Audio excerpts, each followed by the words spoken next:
زینالدین داد از یفای در چه حالم کرده ای؟ من که ثروتمند بودم تو گدایم کرده ای. مال من بسیار بود اما نمیدادم زکات. این دلی بیرحمی من فردا چی میگوید جواب؟ به عدد دارا بودم اما خوراکم نان قاق.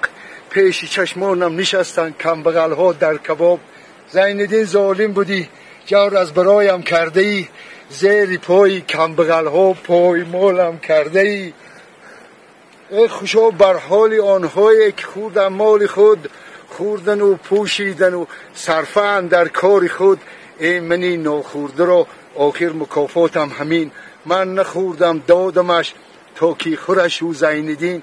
آنچه میگویم همه از روی نادانی شده است. با پلی من زینالدین گفتم که لاندانی شده است. قسم گفت زینالدین با ریش زردم، خیانت در حق هیچ کس نکردم. رباخورها مرا مجبور کردن، ز نزد کودکانم دور کردن. شدم بیرون ز خاک تاجیکستان، غریب و بی وطن در ملک لندن.